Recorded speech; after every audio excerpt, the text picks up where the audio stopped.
جب منظور خدا ہوا تو دھرتی پہ انسان آیا. جب منظور خدا ہوا تو دھرتی پہ انسان آیا، اس سے بھی قبل اس کی بقا کا سامان آیا. جب منظور خدا ہوا تو دھرتی پہ انسان آیا، اس سے بھی قبل اس کی بقا کا سامان آیا.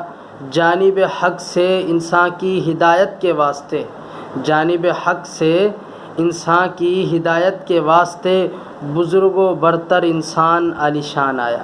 جب آئی باری اس لاڈلی امت کی، جب آئی باری اس لاڈلی امت کی، آیا حبیب خدا جو لے کر قرآن آیا. قرآن آیا، فرقان آیا، علم کا عرفان آیا. کون ہو تم، کیوں ہو تم، بتانے انسان کو اس کی پہچان آیا. کون ہو تم، کیوں ہو تم، بتانے انسان کو اس کی پہچان آیا. کہیں زیر دست ہے قرآن، کہیں زیر دست ہے قرآن، کہیں ہے یہ سروں پر، کہیں زیر دست ہے قرآن، کہیں ہے یہ سروں پر، گویا ہو محض یہ واسطے ایمان آیا. السلام علیکم ورحمۃ اللہ ایوری ون. میں آپ سے مخاطب محمد عمران، آپ دیکھ رہے ہیں عمران کھرل آفیشیل پوئٹری. آج کی یہ ویڈیو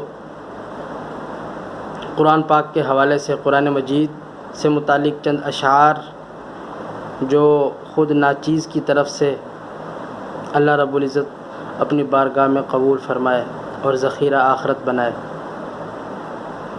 تو اسی کو لے کر چلتے ہیں کہ انسان کی ابتدا ہوئی. اللہ رب العزت نے انسان کو دھرتی پہ اتارا، چونکہ انسان کوئی عبث قسم کی چیز نہیں تھی، انسان کوئی دیگر مخلوقات کی طرح نہیں تھا کہ جسے زمین پہ اتارنے کے بعد چھوڑ دیا جاتا، بلکہ انسان تو اشرف المخلوقات ہے. انسان تو زمین پر خدا کا خلیفہ ہے، لہٰذا اسے احکامات دیے گئے، اسے کیا کرنا ہے کیا نہیں کرنا سب کچھ سمجھایا گیا، بتایا گیا. اور یہ سلسلہ پہلے نبی سے لے کر آخری نبی تک چلتا رہا اور قیامت تک یہ چلتا رہے گا. جب باری آئی اس لاڈلی امت کی، آیا حبیب خدا جو لے کر قرآن آیا، تو ہمارے پیارے نبی صلی اللہ تعالیٰ علیہ وآلہ وسلم تشریف لائے. قرآن مجید ہماری مذہبی کتاب ہے اور ہمارے پیغمبر علیہ الصلاۃ والسلام کا نام نامی اسم گرامی محمد الرسول اللہ صلی اللہ علیہ وسلم، تو انہیں یہ کتاب دے کر بھیجا گیا. اور یہ کتاب قرآن مجید فرقان حمید لازوال بے مثال کتاب، جس کا کوئی ثانی، کوئی مثل، کوئی مثال نہیں ملتی. میں اکثر کہا کرتا ہوں کہ کہنے کو تو ہر مکتبہ فکر یا ہر مذہب یا ہر دین یہ کہے گا کہ مذہبی کتاب تو ہمارے پاس بھی موجود ہے. ہر مذہب کے پاس اس مذہب پر عمل کرنے کے لیے کوئی نہ کوئی کتاب ہوا ہی کرتی ہے. تو امتیاز کیسے ہوگا، فرق کیسے ہوگا کہ یہ اسلام عالم دنیا، رہتی دنیا تک کے لیے اور قیامت تک کے انسانوں کے لیے ہے، اور یہی راہ نجات ہے، یہی راہ حق ہے. جیسا کہ قرآن مجید میں بھی اعلان ہے، وَمَن يَبْتَغِ غَيْرَ الْإِسْلَامِ دِينًا فَلَن يُقْبَلَ مِنْهُ.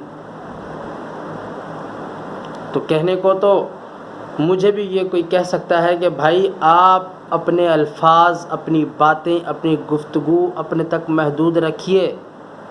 سیم یہی باتیں، یہی الفاظ، یہی تعلق، یہی نظریہ ہمارا اپنے مذہب اور اپنے مذہب کی کتاب کے ساتھ ہے. لیکن ایک چیز ہے جو کہنے سننے کے لائق ہے، وہ یہ کہ قرآن مجید کی طرح آج تک کسی کتاب نے چیلنج نہیں کیا. جو چیلنج قرآن مجید نے ساری دنیا کو کیا ہے وہ کسی اور کتاب میں کہیں بھی نظر نہیں آتا. قرآن مجید کا خود کا اعلان ہے کہ اگر ماننا ہے تو ٹھیک، نہیں مانتے، برحق نہیں سمجھتے تو میری جیسی کوئی اور کتاب دکھا دو. کتاب تو دور، کوئی ایک صورت دکھا دو. کوئی ایک صورت بھی بہت بڑی بات ہے، کوئی ایک آیت بنا کے دکھا دو. ایسا نہیں ہے کہ کسی نے زور نہیں لگایا، بہت آئے زور لگانے والے اور اس کی مثال پیش کرنے والے، لیکن یہ ایک معجزہ ہے. قرآن مجید خود اپنی ذات میں ایک معجزہ ہے جو رہتی دنیا تک جوں کا تو قائم دائم رہے گا. ہاں، جو اس پر چلے وہ کامیاب ہوئے، اور جن لوگوں نے اسے نہ مانا وہ ناکام ہوئے. ہاں، آگے کے چند مصرے ہیں. کون ہو تم، کیوں ہو تم، انسان کو بتانے اس کی پہچان آیا. وما خلقت الجن والانس الا لیعبدون. دیگر اقوام عالم، ہمیں تو چونکہ ماں کی گود میں ہی پتہ چل گیا، اور اس سے بھی آگے چلیں تو ہمیں ہوش سنبھلنے کے بعد جن اداروں میں ہمیں لگایا جاتا ہے، جن اداروں میں ہمیں بٹھا دیا جاتا ہے کہ یہ تمہارا مذہب ہے، یہ تمہارے مذہب کی کتاب ہے، اسے سیکھو، اسے پڑھو، اسے سمجھو، اس پر عمل کرو، ہمیں تو وہاں سے پتہ چل گیا. لیکن جو دیگر اقوام ہیں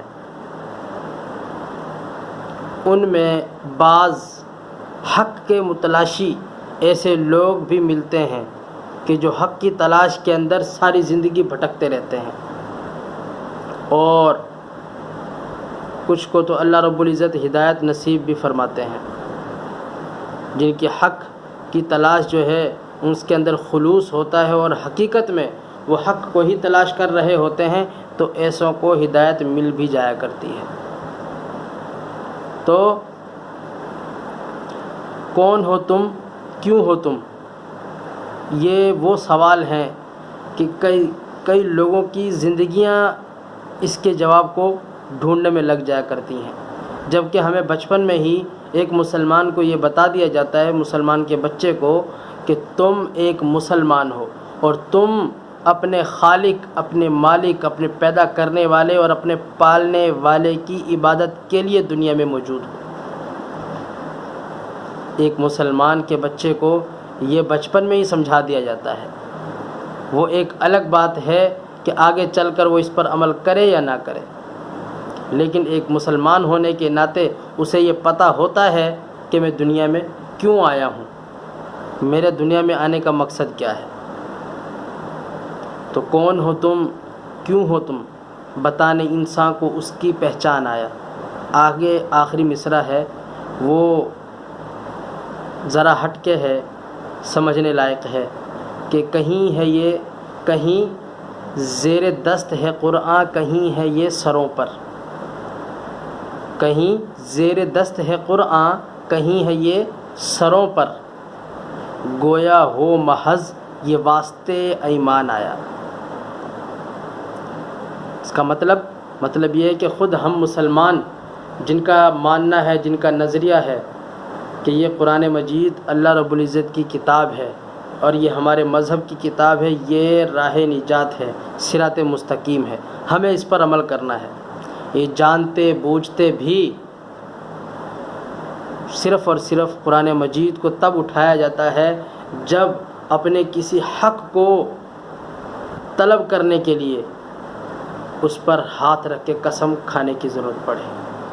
قرآن مجید پر ہاتھ رکھے یا کسی سے قسم لینے کی ضرورت پڑے یا خود قسم اٹھانے کی ضرورت پڑے، تب جب اپنا حق کہیں اور جا رہا ہو، کوئی اور ہمارے حق کو دبا رہا ہو، تب ہم جاتے ہیں مسجد میں قرآن مجید اٹھاتے ہیں، یا گھر کے اندر وہ سب سے آخری والی الماری کی بھی چھت کے اوپر رکھا ہوا قرآن مجید اٹھاتے ہیں، اس کی دھول کو ہٹاتے ہیں. سب سے پہلے اس کی دھول کو ہٹا کے اس کے غلاف کو اتار کے کئی سالوں کے بعد ہم اس کو نکالتے ہیں، تو محض ہاتھ رکھ کے قسم کھانے کے لیے.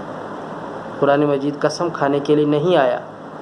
قرآن مجید تو ہمیں اللہ سے ملانے کے لیے آیا ہے. قرآن مجید تو جنت کا راستہ بتانے کے لیے آیا ہے.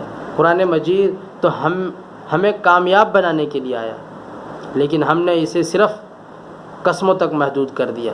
ایمان عربی میں قسم کو کہتے ہیں، یمین کی جمع ہے، تو مسلمانوں نے اسے محدود کر دیا قسموں کی حد تک۔